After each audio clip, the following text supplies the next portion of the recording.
Welcome back to Classy and Sassy. I'm your host, Erica Regina. Now, I don't know about you, but lately I have had more than one of those moments, where you stop, you look around, and you realize you have been spending an awful amount of your time managing everybody else and everybody else's needs.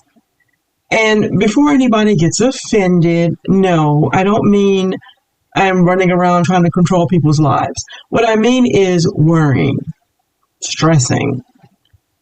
When you're checking in, you're helping, you think you're problem solving, thinking about things that may or may not even be my responsibility. And it hit me recently that I've gotten really good at making sure everybody else is okay while paying very little attention to whether or not I'm okay. Have you ever done that?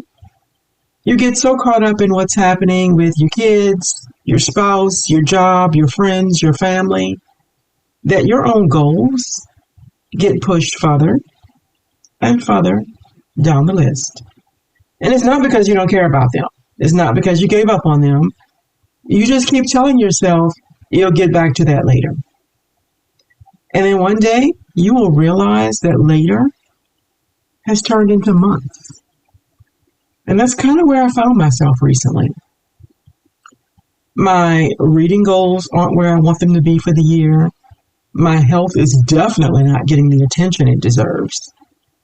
And there are things I've been wanting to do for myself that I keep pushing aside because I feel like somebody else needs something.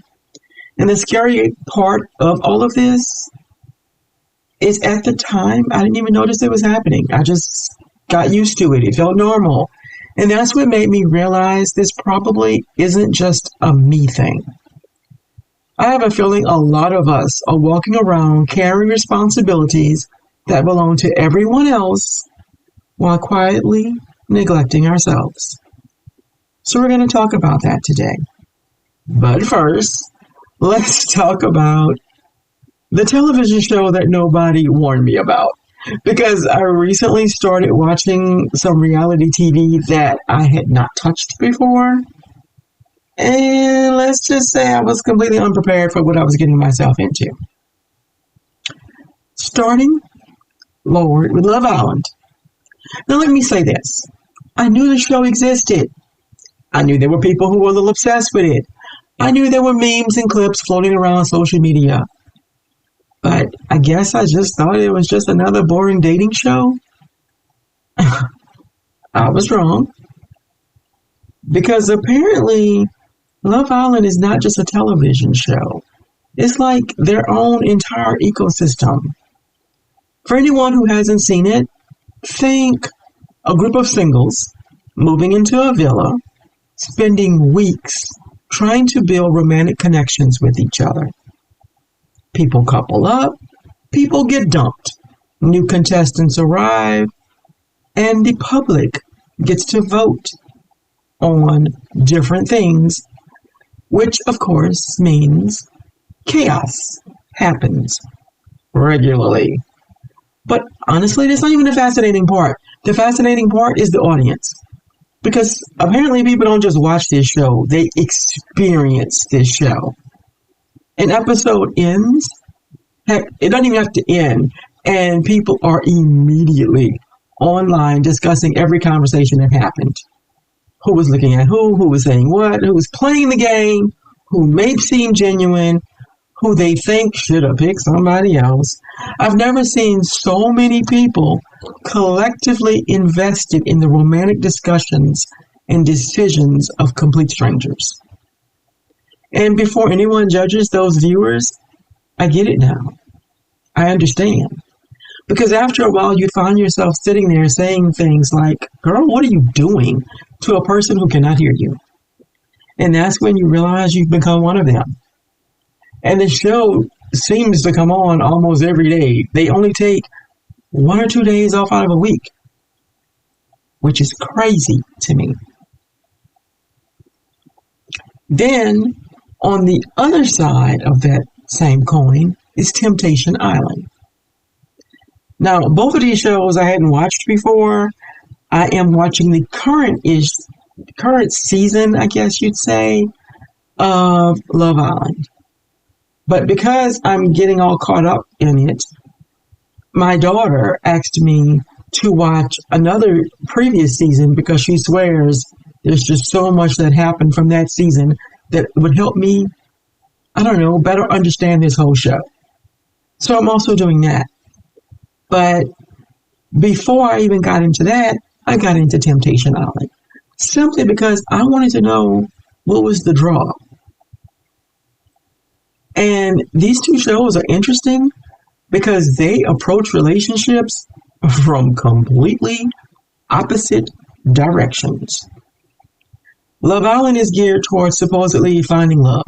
Temptation Island is all about testing what you have. At least that's what they claim.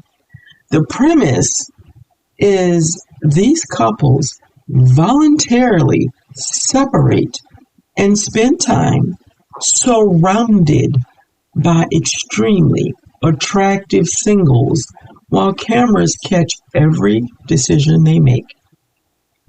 And every one of these episodes I've watched, I find myself asking the exact same question. Why? Because if your relationship needs an island full of temptation to determine whether it's strong, are we actually proving anything? Or are we simply exposing problems that already existed? I watched the newest season, and then I went back and I watched season 5, just to compare. And one thing kept jumping out at me. So many people arrive talking about how committed they are, how much they love each other, how they're going to work through their issues. And it can be 2-3 episodes later, and they're already making connections with somebody else. At some point, I actually had to start to wonder whether some of these couples are actually trying to save their relationships, or if one or the other, heck, maybe both, are simply looking for permission to lead it. Because that's two different things. And honestly, I think some people know exactly what they're going to do before they arrive. And the island just gives them a convenient excuse. Now, getting into more serious things, and speaking of people, taking on roles, let's talk about being the reliable person in everyone's life.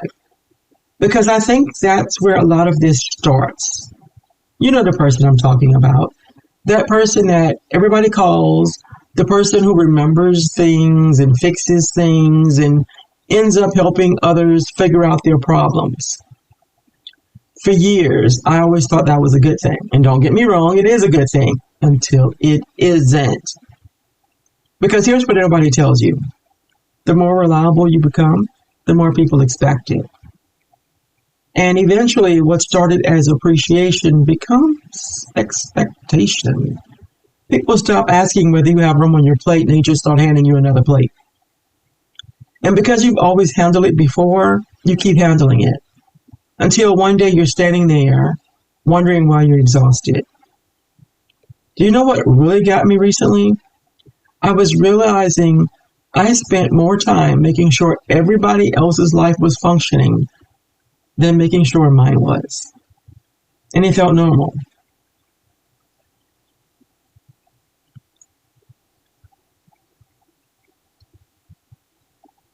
Now, how many can relate to that idea? I realized I got sick, over a week ago. And I did nothing really about it. It's one of those things where you realize if it were anyone else, what would you make them do versus what you do when it's taking care of you. You decide it can wait. You decide I can handle this. You decide I can take care of whatever it is because you're the problem solver, the organizer, the one who remembers everything, the one who handles things. And Everybody gets comfortable with you just figuring it out. They assume you'll handle it. And after a while, so do you. You stop checking in with yourself. You stop asking yourself what you need. You become so focused on everyone else's priorities that you start disappearing into the background. For me, this hit hard recently. Between family obligations and work obligations, I realized I was spending more time managing what everybody else needs than managing my own needs. Because I had become so comfortable putting myself last that I wasn't even noticing I was doing it anymore. And that's a hard realization. It's easy to blame other people. It's harder to admit that sometimes we volunteer to do things that eventually exhaust us. And as women, we especially struggle with this. We're conditioned to believe that being selfless is automatically a virtue, that sacrificing ourselves for everyone else is somehow proof that we're good mothers, wives, daughters, friends, or caregivers.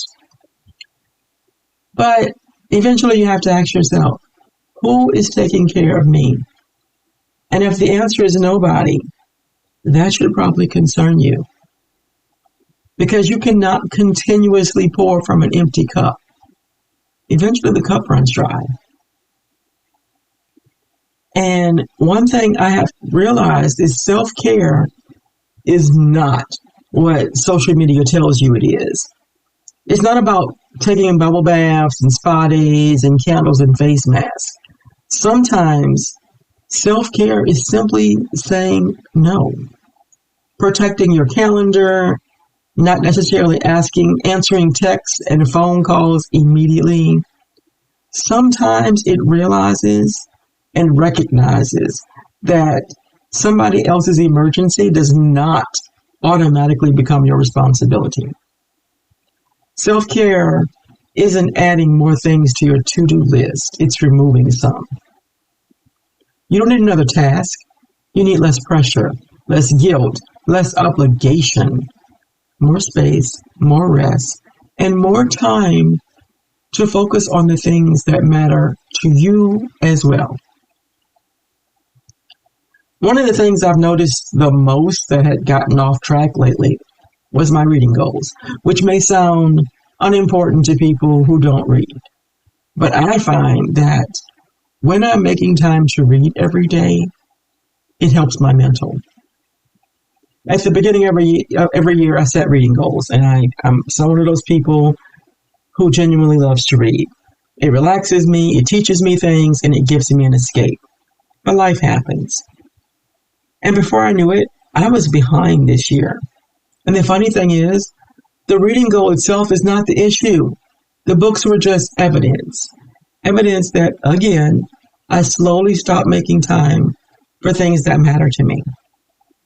And we've all had some version of that. It can be reading, exercise, writing, learning a language.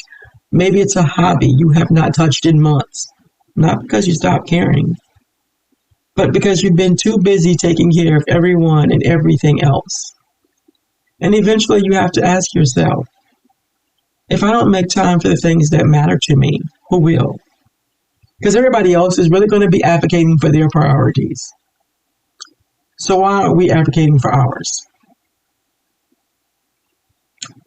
Speaking of reading, my next read is This Is Me, A Reckoning by Hayden Panettiere.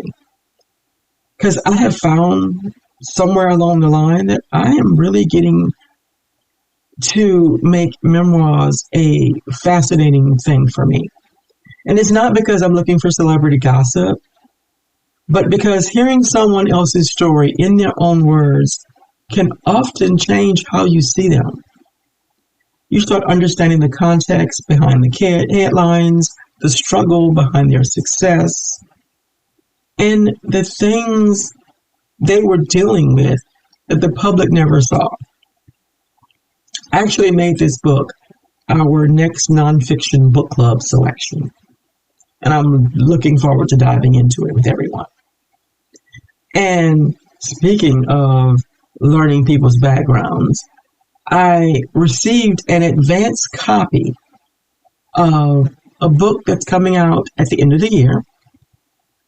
And it was not on my bingo card to read a book by Lil Jon. You know, the rapper. It is called I Only Shout So You Can Hear Me.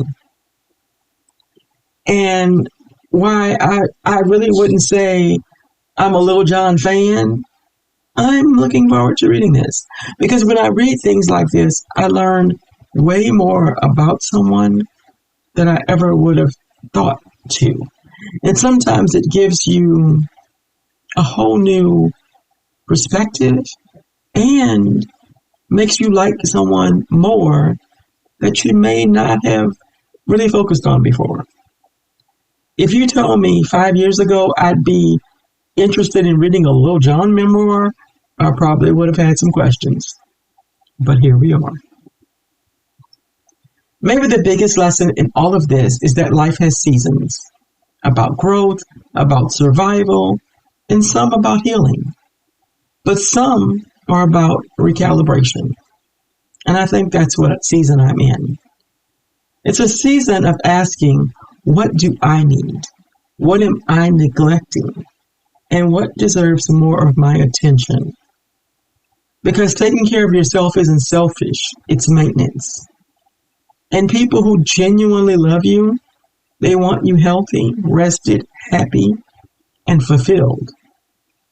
So if you've been feeling stretched really thin lately, if you've been falling behind on your goals, spent so much time showing up for everyone else that you've forgotten to show up for yourself, consider this your reminder. You matter, your goals matter, your health matters, and your peace matters. And maybe this week, instead of asking what everyone else needs from you, you ask yourself what you need from you. Thank you for spending some time with me today. And as always, I'll talk to you next week.